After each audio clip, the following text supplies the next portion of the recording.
Greetings.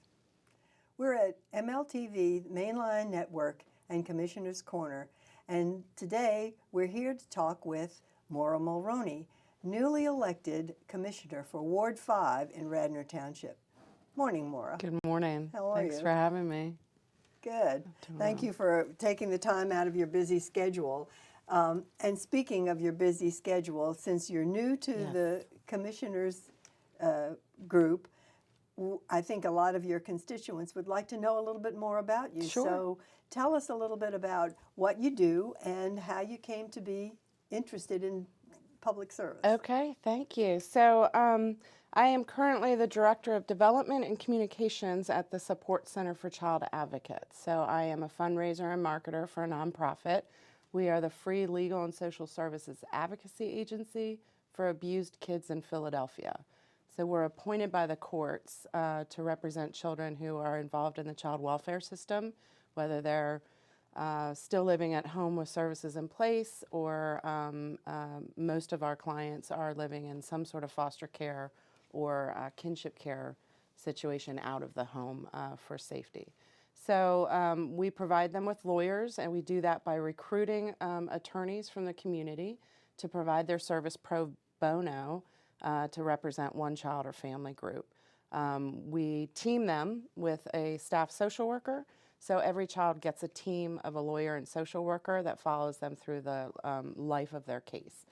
So these are kids who have suffered the trauma of abuse and neglect and have the right to an attorney to see them through the process. And what we do is we provide them the consistency of one person serving their needs throughout the whole time that they're involved in foster care. And often those relationships are really important for a child who has a lot of stranger adults in their life at that time. So our attorneys really develop a relationship, gain their trust, and advocate for what's best for them and what they want if they're old enough to talk about what they want.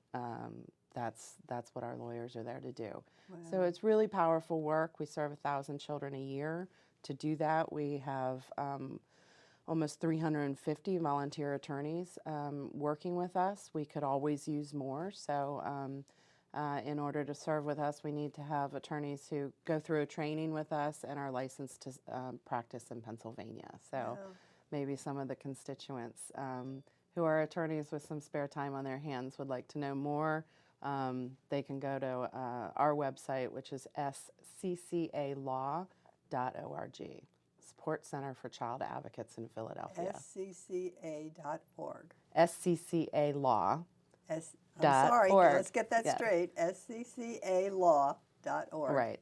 Support Center for Child Advocates in Philadelphia. Wow. Or reach out to me and ask more questions about that, even though we're here to talk about being a commissioner. But well, what admirable endeavor. And now you've advocated for all these young children, and you're willing to take on the advocacy for the residents of Ward 5 in Radnor. I am proudly serving. It's really exciting. This was my first time to run for office. I'm really excited to have been trusted by the community to serve. And I've had my first big commissioners meeting last week and look forward to more as they come along. But really I wanted to serve because I wanted to be responsive to the community and be part of the community in a really important way. So it was been a member of the Radnor Democrats for a while, and when John Nagle was sure of his retirement and they were looking for somebody in Ward 5, we started the conversations about me running for the seat. And it was fun. The campaign was a lot more fun than I thought it was. I was in the enviable position of having no opponent, so that made it all fun and no hard work combating and debating the issues. So really, I spent the time on the campaign knocking on doors just as if I had an opponent. I was out there with other candidates trying to meet the neighbors, for me, it was sort of a mini listening tour. Sure. I got to hear what the concerns were of the Ward 5 residents, and I hope to continue to hear from folks so that I am there advocating for our end of the ward. Yeah. So it's been fun. Well, so now it's a new year, and assuming that Radnor, like all the townships, are making plans for the year Sure. And welcoming input from constituents. Have you had a lot of that so far, that constituents have been contacting? Yeah, absolutely. I think I'm not quite as out there yet for people to find me, being new. So I will be starting a newsletter, which will allow people to be able to respond a little bit more quickly and directly. I now have the Radnor email, and I hope people use it. So I'm sure you'll say it later, but Mulroney@Radnor.org is how you can get in touch with me.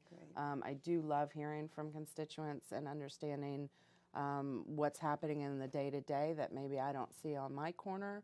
So it's important for me to hear what the residents want across the township.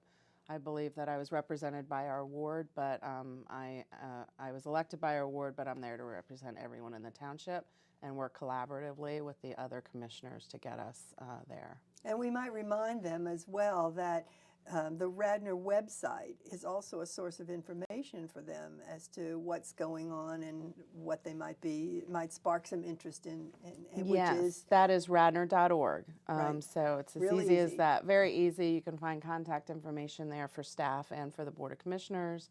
But the front page of it has a lot of current information on issues that are facing the township. So yeah, I do recommend going to Radnor.org and poking around. It's a very transparent township. We put all of our financials there. You have the ability to go in and see where the money is going, what is being paid out. You can see the whole budget for the year. So really the township, before I got there, very dedicated to transparency. So if you want to know how we're spending our money, that's a good place to go and check it out and see where we've set the priorities for the year. It's very obvious when you look at the numbers. Well, for those who might be interested in being even more intimately involved, like perhaps attending meetings, and I'm sure the information is on the website, Yes. but could you remind us where and when the meetings Sure. take place? The Board of Commissioners meet the second and fourth Monday night of every month, and they are full open board meetings. The public is welcome to come. There's an opportunity for comment where residents can come to the mic and speak directly to the board about issues they're concerned about or anything that's on the agenda. The agenda is posted before the board meeting, so the community knows what is going to be discussed, which is great. So you can come prepared. You can check it out to see if there's anything that you want to keep an eye on and want to hear more about. And that's what those meetings are for, and they really help us as the commissioners. We're only 7 people of the entire township making decisions that affect all of us. So if we don't hear from the community, we don't know how to gauge it, and we go based on our own knowledge. So I really enjoy that part of the meeting and that part of the job, really sort of hearing from folks. There's a particular issue that I understand there's a lot of protests about right now that I'm just learning about, and I know very little. Maybe you could fill us in on the hedge removal at 476? Yeah. I'm hesitating because I'm not sure what it is. Sure. So, we're trying to find some more information about how this happened. It was sort of one day there was greenery there, and one day it was clear cut. So it happened very quickly, and it surprised folks in the community. So at this point, it's a little hard to say. We're looking into what the process was to make that happen. So I'm sure it will be addressed at board meetings as well, but it was funded by a enhancement trust, which was where the money came from, and so we are now in the stage of deciding what happens next. So how do we replant what should it look like, and the Shade Tree Commission will be taking a look at it. I encourage people to reach out to me if they have ideas of what they would like it to look like going forward. So it was my understanding that there were some invasive plants and some dead trees that needed to be managed, but it was not all the information was out ahead of time, which is that's not typical. Mm-hmm. So right now I think we have to look forward and see what it could look like. So now we have this really nice opportunity for a plot of land that is, right as you enter and leave the township, and we could do something really pretty there. So sure. I'm looking forward positively to see what we can come up with. Right now it's a bit of an eyesore, but that won't last for long. Good. I'm sure that you communicate and have been communicating with John Nagle, your predecessor. Sure. Can you tell us, has he alerted you of any things that are pending, specifically in our particular ward, but in the township in general, that you might be on the lookout for? Sure. So John was a big reason why I ran. I had to do a lot of due diligence when I was asked to run, so I met with a lot of people, and of course he was an important person to talk with to find out really what this was going to be like. John's life and mine are very different. He was retired when he was a commissioner, so available all during the day. I am putting my efforts in nights and weekends. Occasionally days like today, I will go into work a little bit late in order to do something like this, which is great. I think it's really important, and I will make time for that. But the hours putting in, he gave me a bit of an idea of what I was looking at. But as far as issues, he's offered to kind of staff me up for the next year. So when something comes up, he has such institutional knowledge about the township and what has come before and who the players are. So in that way, he's going to be a key advisor when something comes up on an issue that I just would like to get some history on. So I value that relationship with him for that reason. There are some things that were happening before I was elected that I was already involved with. One was the traffic study, the county line corridor starting at Lancaster Avenue and heading east on County Line has been under study for a while. That is actually, the whole study is available on the website at Radnororg. On the front page, kind of left column, you'll see County Line. I know that's a big issue because it came up every time I interviewed John. I bet. I hear about it a lot. I was door knocking and people talk about traffic and speed and sidewalks and walkability. On our end of the ward, that's a big issue for us. There are a lot of young families, and crossing busy roads with children is a real concern. And then along County Line between that Arthur and through to Roberts near Yangming, that kind of stretch. I guess now the former Yangming. That stretch gets there are a lot of accidents there. So that's what has caused it. That's kind of where I live. So I was pretty involved going to open meetings as a citizen, even before I was a candidate, because it was a concern for me and my neighbors. But the study's been done, and there are a couple of proposals of ways to help.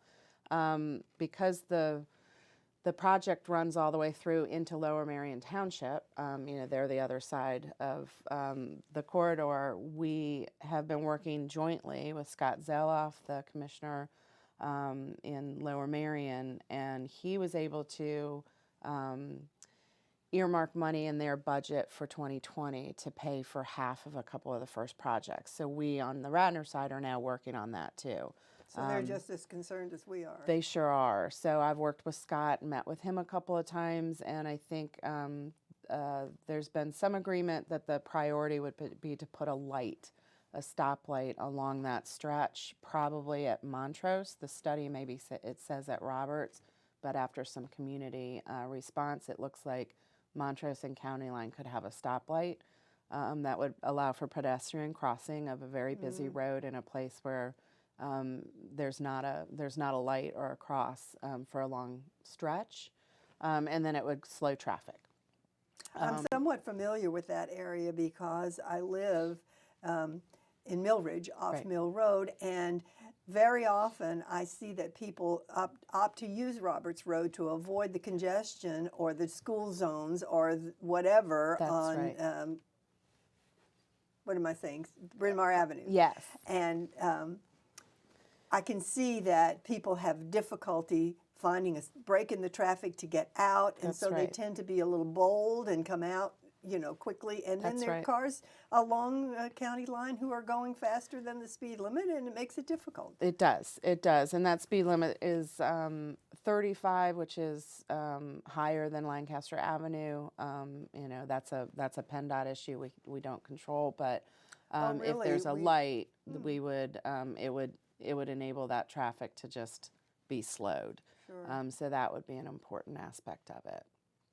But yes, people speed along that way. I know that Radnor police are there often trying to manage the speeders, and but they can only be there, so often. You can't have a permanent placed police Sure. officer to manage Sure. speed.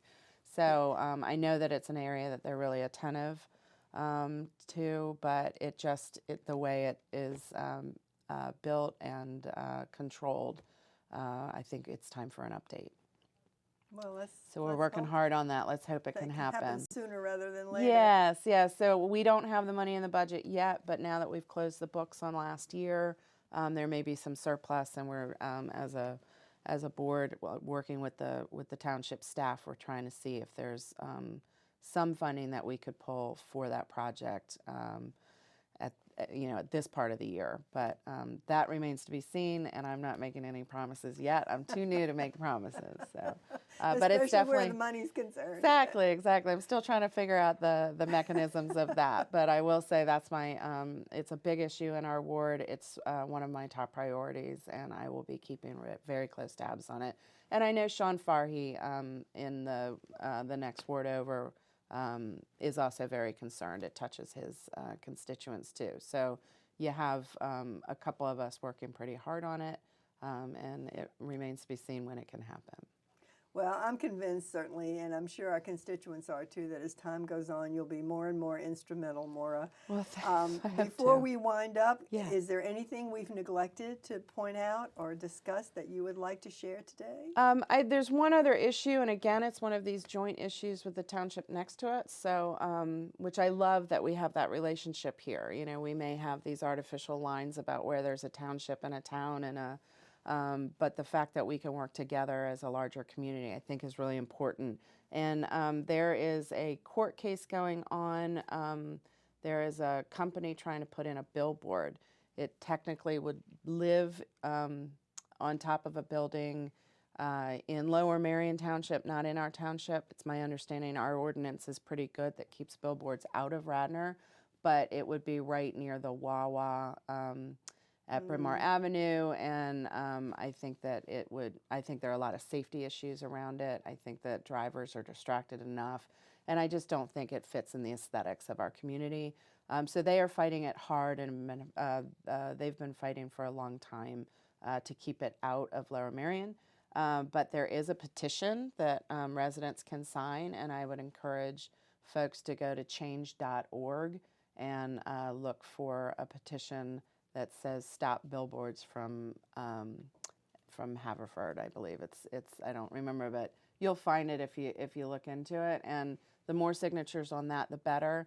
The case has also been continued to February 20th. There's a hearing at the media courthouse, and I know that there have been community members who have shown up at prior hearings to protest, to really make it very obvious to that the community is against having this type of billboard put up. So those are ways that people can get involved and keep our neighborhoods and our whole community sort of keeping within the aesthetic of Bryn Mawr and other parts of our township. So. Well, we all know from past experience how effective citizen protests can be.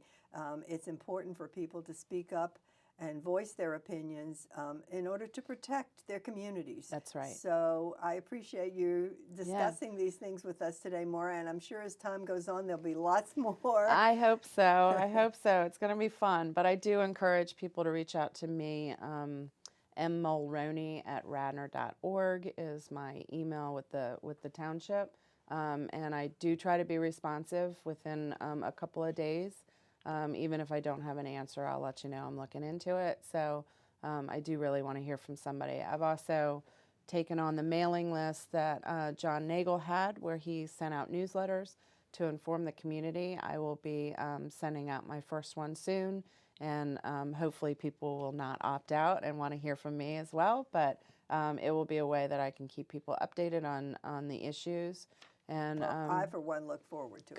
Good. And I am listening, so I really do encourage people to reach out. Great. Thanks. Great. Well, we thank you, Maura, for being with us today, and thank you for paying attention. And again, at Radnor.org, you can find out lots more information. So be appraised and be apprised. Good day. Thanks, Brenda.